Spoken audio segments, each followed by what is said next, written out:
1019 KACQ. Good afternoon. I'm Casey Chapman here with your local Lampasas area news. This newscast is service of Hoff Power Ford. It was a fairly easy day for LPD yesterday. Officers started off just past midnight checking out a suspicious vehicle reported in the 2300 block of West FM 580. It stayed quiet up until the 10 o'clock hour when dispatchers sent them out to clear a non-injury wreck in the 1500 block of Belkin South Key. Officers worked a couple of fraud cases yesterday, one in the 100 block of Omnis, the other in the 1200 block of West Avenue B. A theft was reported at Walmart, and officers were sent out to cool off a disturbance in the 600 block of Naruna Road. Two other non-injury wrecks were swept up, the 400 block of South Pecan and the 100 block of Omnis. 46-year-old Michael Ray Hegerton of Kempner was arrested in the 1700 block of East 4th on an LPD warrant for criminal mischief. The county booked in a 28-year-old Felicia Beth Evans of Temple for failure to identify as a fugitive.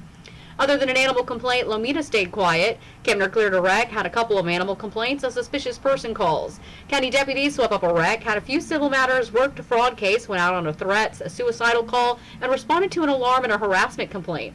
The burn ban is back into effect for Lampasas County. Stick around, more Lampasas local area news is coming up next. There's nothing like a Ford, and there's no better place to get yourself driving that new Ford, like Hoff Power Ford in Lampasas.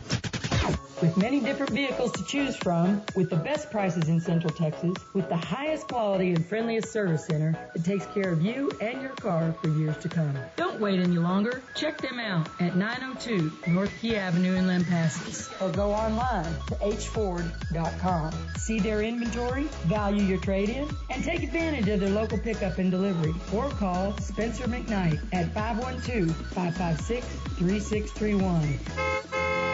Get yourself driving your new ride today. There's nothing like a Ford. Lampasas City Council met last night for their regular meeting. Lampasas Radio's Eric Lambert was there to report that Lampasas Fire Chief Jess Smith stated that the county COVID cases continue to stabilize and offered a glimmer of hope that we may soon be able to operate at 75% occupancy.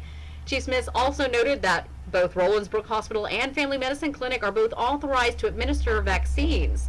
He did caution, though, that although approved, FMC does not currently have admissible vaccines and that the timeline to receive them is unknown. City Manager Finley DeGraff and Reed reported that our sales tax revenue continues to rise.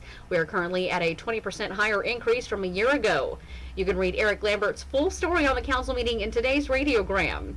So what are the chances you see another round of stimulus? TSN's Austin York spoke with one North Texas lawmaker. Lawmakers on both sides of the aisle have expressed support for $1,400 stimulus checks, but there is less agreement on who should be eligible for it. Republican Congressman Michael Burgess of Denton says coming together since the election has been tough, even though the two sides worked together before the election. Let's bump that up to $2,000. I did vote in favor of that because I thought that would be something reasonable to provide people. Then since then, it's been, even though they know they have Republicans who were in favor of that, there's been no discussion around that at all. As the process moves forward, House and Senate committees will discuss spending priorities before drafting and voting on legislation. Previously, single people who earned up to $75,000 and married couples who earned up to $150,000 receive full payments. Austin York, TSN News.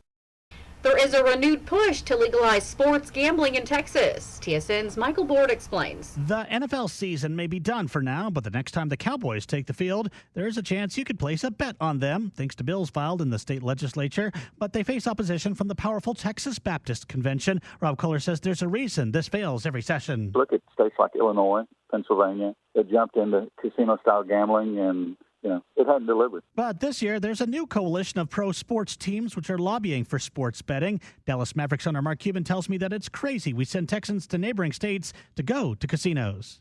Michael Board, TSN News. In sports, the Lady Badger playoffs hope stay alive after destroying Brownwood last night 51-36. The girls advanced to play the District 5 4A champ Graham on Thursday at May High School with the 7 o'clock tip-off. You can hear the action live on KCYL 1450 on the AM side. Badger varsity boys hit the road today in a late game to take on Gatesville. You can also hear that game live on KCYL 1450 on the AM side with tip-off at 7:30. Around the district, Glen Rose still remains undefeated at 6-0. Brownwood at 4-2. Lampasas sits at 3-3, going into the playoffs, fighting for the second seed with Brownwood. Stephenville at 3-4, and Gatesville sits at the bottom at 0-7.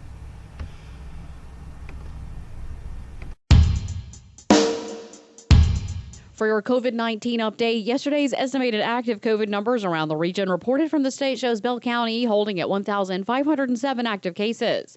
Coryell County steady with 1,001, with 570 of those being active cases inside the Coppers Cove city limits. Burnett's active numbers are up by 19 to 963. Mills steady with 146, San Saba added 18 with 198, and Hamilton up a couple with 88. Here locally, Sunday evening, Lampasas County Local Health Authority Dr. Georgia Hay reported 146 active cases.